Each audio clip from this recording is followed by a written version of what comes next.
I hear so many women say that they want to have friends and they want to have community.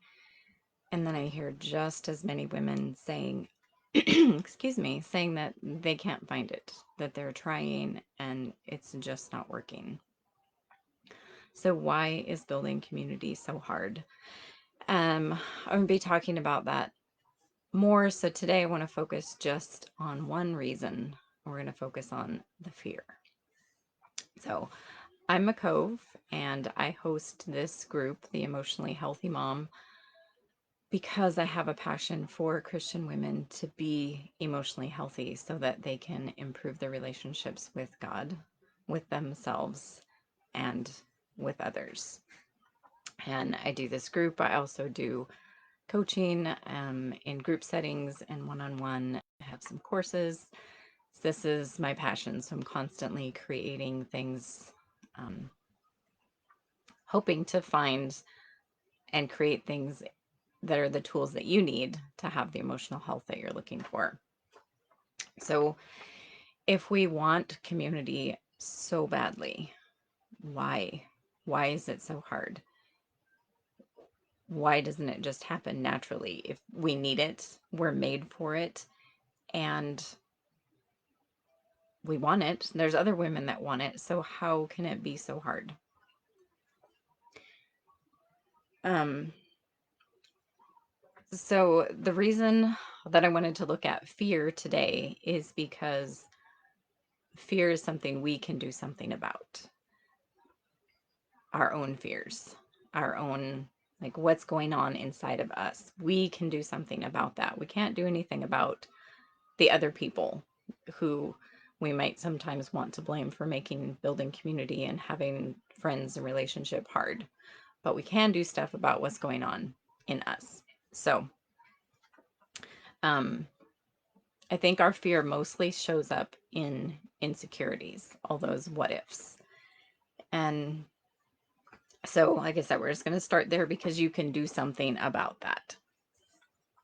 So, kind of the first, I kind of grouped them into like 5 different areas of insecurities. And so, the first one is kind of the like, well, will they like me? Will they like my kids? And it's a big unknown. We don't know. But when you're looking at that, my challenge would be to say, do you like you? And do you like your kids? So how are you showing up? Are you showing up like, oh, I don't like this about me and I don't like that about me? If that's what you're putting off when you're meeting people, why are they going to like you if you don't like you? So that's part, comes back to that working on your emotional health. How do you learn to like you so that you have space to like other people and let them like you? Um, and, do you like your kids or are you always critical? Can they not do anything right? Um, Are you letting those insecurities show up when you show up to try and create a relationship or get to know somebody? So that's one way that the fear comes in and makes building community hard. If we're focused on, well, will they like me and will they like my kids? Um, you don't know till you try it. But if you're showing up in that fear of, I'm afraid they won't like me, they're far less likely to like you because you're not actually showing up. You're hiding. Um, Okay, if you're joining me live, say hi. I don't know if it'll let me see the comments or not, but it might. Okay. Another area of insecurity is just kind of the like, how will it work? Like everybody's so busy, and what if they like to be active and I don't? Or what if they like playing board games and my kids just like doing physical things? Or what if one of the kind of funny ones is like, what if they like me and I don't like them? Then what? Um, so just looking when we go, well, how will it work? Like, you don't know how it's going to work until you give it a try. But if you're letting all those questions of, well, I don't know how it's going to work, and maybe the schedules don't work, and maybe the activities won't work, and maybe we're conservative and they're liberal, or maybe, whatever, all of those things, like, how will it work? You don't know unless you try. And we'll talk more in another live about, like, how do you know when you've tried enough and when to give up and stuff. But first you have to get out there and try. And so letting go of kind of this set of fears of, like, well, how will it work? What if they're too busy, and what, they do swimming lessons and we do soccer and whatever. Like, just let all the what ifs go and try it out. Hi Dee, thanks for joining. So the next kind of set of insecurities um, that I pulled out is, can we get along? And this might be more of the, like, well, if I'm liberal and they're conservative, or um, what if they're like vegan or have a bunch of allergies and I bring the wrong food, or um, what if they have way different rules for what's okay for their kids and what's not? Um, what if in trying to talk about things and getting to know each other, like, we have an argument or we have a disagreement, then what do we do about that? And like I said, we can talk about what to do about those things in a different video. Today, I just want to focus on, like, look at all of the ways that fear and insecurity comes up when you think about trying to make friends or build a community for yourself. And so all of those what ifs, like, would probably be really helpful to, like, write them all down so that you could look at them and see if there's any of them that you actually need to deal with before you reach out to somebody. But just recognize, if you're not stepping out to try, then you can't really complain that you don't have friends or don't have a community. Excuse me. Dee says, define community. I love that. So for me, community is a safe place to show up as me. And having a broader community where I can do that is great. But for most of my life, and most seasons in my life, like, that's one or two people that I can go to no matter what, and I can share with them no matter what, and I'm accepted and loved as I am, no matter what it is that I need to bring. So, like, people talk about kind of a biblical model of Jesus had, like, John was the beloved disciple, and then there was Peter, James, and John that were like his close three, and then there was the 12, and then there was the 70, and then there was, like, the crowd. And so kind of building community kind of in layers like that, and having, like, those three and then that 12, and it might not be 12 people, but a community of people around you that have similar direction in life, similar goals in life, people that have the skills and the maturity to let you be you, to be able to have relationship with disagreement, with differing opinions. I grew up in an environment where having a different opinion was basically paramount to betrayal. And so that's not a healthy community. That's not what I want in a community. I want a place where ideas can be exchanged, and that iron sharpening iron that the Bible talks about. And also, the wording is escaping me at the moment, but basically, like, we're supposed to carry one another's burdens. That's a community I want, that helps carry my burdens and is also willing to celebrate with me. Because so often, unfortunately, and I don't know, maybe it's true of men too, but it seems to be particularly among women, the comparison and the judging is really, really hard on friendships and community. Because if you can't celebrate when I'm celebrating because you're jealous and comparing yourself, and either jealous and so kind of running me down, or feeling bad for yourself, then you're still going to separate in kind of a pity party um, type thing. So that comparison and judging and stuff is super hard on community, which is why during Hope Week all last week I kept saying, like, this is a place to be judgment free, comparison free, shame free, condemnation free. That's part of what makes a healthy community. And I have to be able to do that for myself before I can show up and do that for others. And D, yes, trusting people is not a favorite place for you. And I totally understand that from your history. And that actually leads into the next group of insecurities is, what about our past experiences? How many of us have an experience or a whole list of experiences where trying to be friends with somebody, trying to be in community where we could be real and share our struggles and our wins, and it did not go well?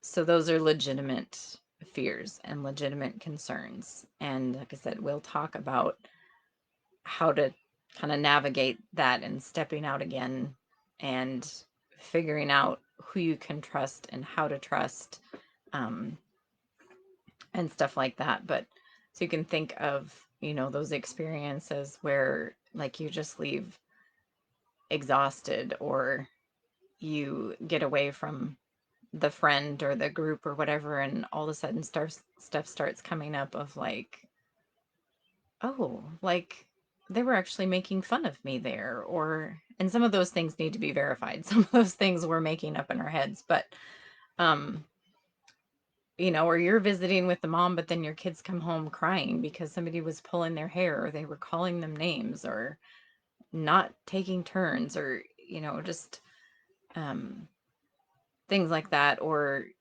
somebody that talks all the time and you can never get a word in edgewise, or like their life is so bad that you feel like you can't share anything about your life. And just all these experiences we've had where trying to be a friend, trying to find a friend, just hasn't gone well. And life is busy and we're tired and we have limited resources. So it can be kind of discouraging to, like, why would I want to try again? Why would I want to try and figure this out? Um, so our past experiences definitely have an impact on those fears when we think about trying to step out and build a relationship and build community again. And if you guys are thinking um, of questions or of situations where you're kind of like, yeah, I experienced this, or what do I do here, or what could have I done there, um, you can share those with me, and we'll see if I can help you out. And then definitely can be topic of future lives and stuff too, to make sure that this is relevant to where you're at and what you need. Um, so the last group that I created for where fear comes in and makes building community hard is expectations. And so we can be afraid of the other people's expectations if they're gonna, whatever, all those different things. If, are they going to expect my kids to behave differently than they do? Are they going to expect us to talk different, um dress different, think different, whatever? Like, just all of those things. We can be afraid of other people's expectations, um but our own expectations can hold us back, particularly if we don't know what they are, which I find is very, very common. um that there's expectations under there when you're thinking about, if you're lonely and looking for community, there's expectations about what that's going to look like and what that's going to do for you and how it's going to make you feel and all that kind of stuff. And if you're not really aware of that, that can stir up some fear, just because you've got all of these expectations that subconsciously you're afraid are not going to be met. So looking at your expectations is a really key thing when you're looking to build community. do you know what your expectations are? And then once you know what your expectations are those expectations realistic? You know, if you're expecting to get together with mom at the park and come home with a new, with a new best friend in 2 hours, that's probably not realistic. It could happen. Sometimes God just connects and that happens, but a lot of times it doesn't. If you have expectations that like you're gonna do this ladies Bible study and this group is just gonna all be great friends and you're gonna do life together and kids are gonna play together and your families are gonna eat together and all of this different stuff, that's probably not realistic either. And so being aware so that you can go, okay, like what's realistic to expect from this friendship, but also like what's realistic to expect from the first time we get together? What's realistic to expect the second time we get together? Like it takes time to build relationship and get to know people. So looking at, first of all, do you know what your expectations are? And then looking at, are your expectations realistic? And then have you communicated what your expectations are? Once you've got them realistic, because you communicate your unrealistic, you're probably just going to scare people away. But you can communicate. No, I'm expecting that we're just going to get together and hang out and see how the kids get along and get to know each other a little bit. That's all I'm expecting. Not expecting that we're going to be best friends. I'm not expecting that we're going to get together every week now because we got together this time. Like, just making it clear what you're expecting. And then also giving room for them to share their expectations and being able to talk through of, you know, if they're super needy and lonely and they are expecting to get together every week, you're like, I can't commit to that because, you know, I'm just not a place where I can commit to that. I don't know you well enough. You know, unless you're doing like a 6-week Bible study or something and the kids are playing afterwards or something, you know, but then it would, you know, communicating that framework and the expectations of that be super helpful when you're looking at building community. I'm gonna grab a drink real quick.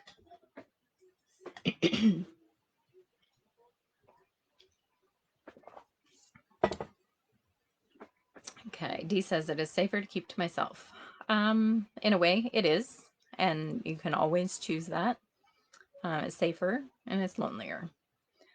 And keeping people at arm's length keeps you from being able to hurt you. A bit cynical. Yeah, I know you, Dee, and you're very wounded. I don't know how cynical you are, but we've talked about like you have legitimate reason to be wary of people. And keeping them at arm's length, I don't believe keeps them from hurting you. It maybe controls the ways that they can hurt you, but I don't think it keeps you from getting hurt. But it's always your choice. If you're not looking for community and not looking for friends, that's your choice. Nobody gets to tell you you have to have something, including me. Um, I want community. I want people in my life that see the good, the bad, and the ugly and love me anyway. Because that's been a huge part of my healing and my growth and being able to show up and serve. Like I can't do all of that without community. And I know you have found a way to do that that works for you, and that's where you're at. That's totally fine. So um, thanks for watching, which yes, thank you for watching. But before I sign off, I wanted to let you know that one, the Hope Week videos are still up. So if you want to go back and review those, or if you kind of missed that we did Hope Week, I kind of talked about my story and dealing with emotions. And then we spent 3 days actually going through and paying attention to and a little bit of building awareness and processing some emotions. and then talking about the key skills that you need for mastering your emotions. So that is all in the guide labeled Hope Week. So you can go back and review that. And then the other announcement that I wanted to make is that the Emotionally Healthy Moms Club, which is a paid membership off of Facebook, is open for founding members until June 1st. So founding members get in for half price. The community, there's 2 levels you can sign up for. The one level has access to a group similar to a Facebook group where you can ask questions and share your struggles and prayer requests and stuff, and I can respond there. And there's a new teaching every month that will be like, there'll be a topic and then there'll be kind of stuff for you to follow up throughout the month to stay focused on that, in simple bite-sized pieces, because I know that's what works best for most moms. And then if you join at the premium level, there's twice a month where you can get on a live Zoom call with me and get some mentoring, some coaching. And as a founding member, you get to help me shape that community to say, like, yeah, this really isn't effective. Could we do this? I think this would be a neat idea. This would work a lot better for me. Kind of those kind of things, that you get to be part of as a founding member, because I'm still shaping the community. So that is at declutteryouremotions.com, and I'll put that link below when I'm done. And that's, like I said, available at founding member pricing through the 1st. So if you've been thinking about it, now's the time to sign up, because on the 2nd, the price will be higher. And you'll lose the founding members benefits of doing some kind of annual reunion with me and some other fun stuff. So if you have questions about that, you can leave them here. You can message me. And if this is encouraging and helpful, if you know other women that are looking for community and looking for friends, invite them to join the group, and invite them to join the Emotionally Healthy Moms Club. And let's hope that you have an amazing Memorial Day weekend. Remembering, if you're in the United States, we're reflecting on the men and women that have given their lives for us to have the freedoms that we have. And I think we need some serious reflection on that right now. So bless you to do that this weekend and enjoy your family time. And remember that your healing heals generations.